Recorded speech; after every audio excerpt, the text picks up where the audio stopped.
Boom shakalaka, what's going on guys? Randall here from Crypto Love, and today I have an expert on. Crypto Expert admits his prediction was way off.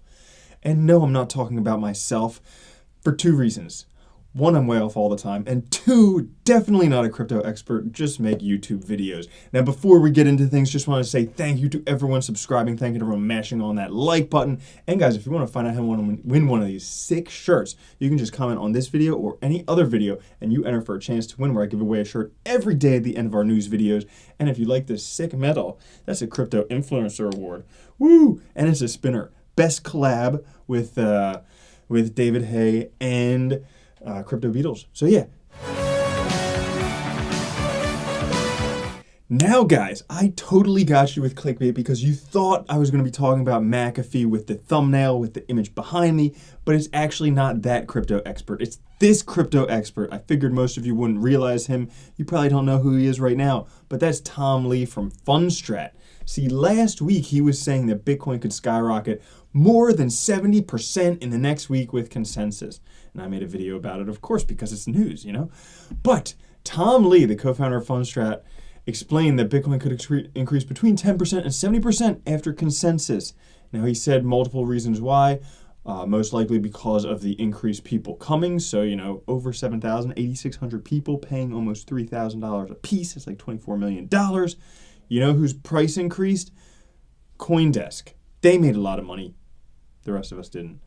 But crypto, he also thought because the audience is bigger, cryptos and Bitcoin are down year to date. So he thought, you know, things could be good, could grow a lot, could even go see potentially all-time highs, maybe $1 trillion market cap after consensus.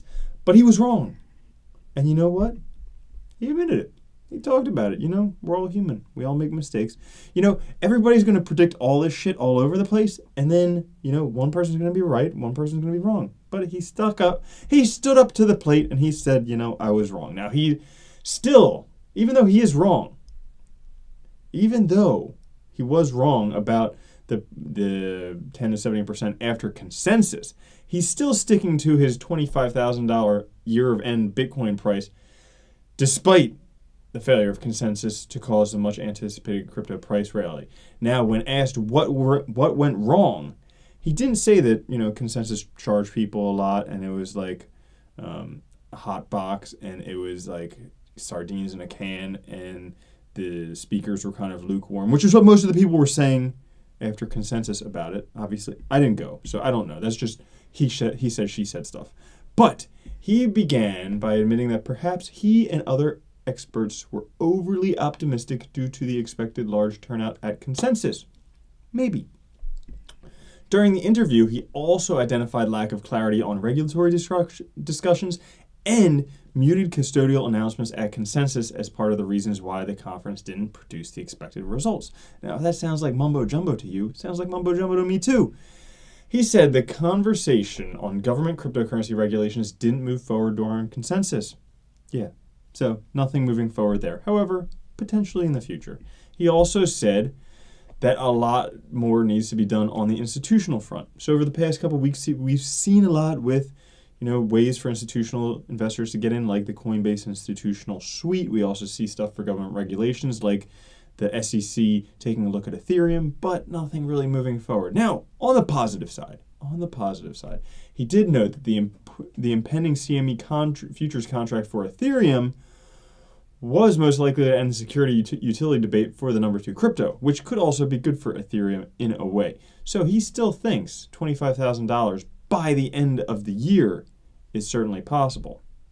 Now, other people who are pretty popular in the space talking about things, Rand Neuner, he says he would hodl Bcash and Ethereum and sell Bitcoin and Ripple. Why would he sell Bitcoin? He would fodl it, as a matter of fact, which is the opposite of hodl.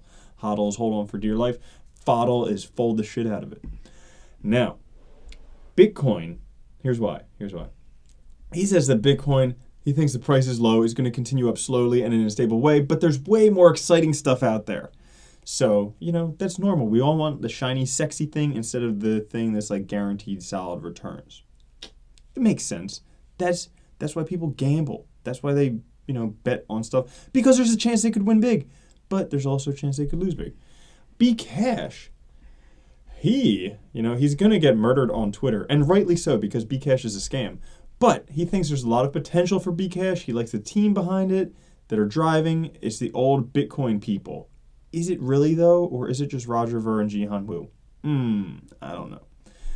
Ethereum. This one I agree with him. He says it's the biggest community in the industry, thousands of people, the smartest people in the room. They've got use cases. They're solving scalability issues. I've become more optimistic on Ethereum over the past, 3-4 months. So I agree with him there. Ripple, he says, fodle that shit, okay? He says the company, one of the best companies on earth, but the XRP token still can't work out what it's used for. Ripple, the company, does the banking system. It replaces SWIFT with bank-to-bank money transfers, primarily international money transfers.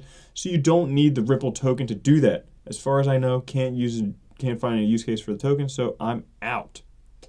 That's what he says. So he says HODL, Bcash and Ethereum, fodl Bitcoin and Ripple. I would say HODL, Bitcoin and Ethereum, fodl Bcash and Ripple. Those are just like the devils, Bcash and Ripple. But, anyways, is McAfee wrong about his $1 million price prediction? Now, he says he has a PhD in point set topology. Whether he's speaking out of his ass, whether he actually has that, who knows? He could. He's a smart dude, but he also just says whatever the hell he wants. So, taking a look at this thing, the Bitcoin price prediction tracker. If you take a look, okay, this is a logarithmic scale. So if we can, you can take a look. This is the exponential scale with how things grow, but logarithmic takes exponential stuff, makes it into a straight line. And if you look from the beginning of Bitcoin, it's been pretty much straight line, and that straight line is going to $1 million by 2021. That is the rocket ship you can get your seat on by holding one Bitcoin. That's what I believe. That's what Peter Saddington of Bite-Sized Bitcoin, now Decentralized TV, believes. Look at it. What more do you need? That's science, math. And right now, Bitcoin for the first time is underneath there, which would make it a good buy. That's investing. You want to do what other people aren't doing. So, buy when other people are selling, sell when other people are buying. If it's still good. And I still do believe in Bitcoin. So, crypto expert admits he's wrong. Yeah, consensus didn't do well. However, this is just a caveat, last thing for you guys, just because I want to leave you with something nice. I don't want you to be feeling all miserable about your lives. The last thing is, every June, I've taken a look at this. If you go and look at CoinMarketCap, every June there is a pump, a price spike. Well, guess what month is coming up next? June. Could we possibly see new high prices, or at least a bubble, in June? Yes, we could. I'm looking forward to it. I hope you guys are looking forward to it. Maybe we'll see it. And if we don't, then I'll make another episode about me. Crypto expert admits he's wrong. All right? So thank you guys for watching. Thanks for tuning in. If you do want to win one of these sweet shirts, make sure you comment on this video or any other video, and you can enter for your chance to win, where I give one away every day at our news episodes. Thanks for watching. Catch you guys later. Love you. Peace.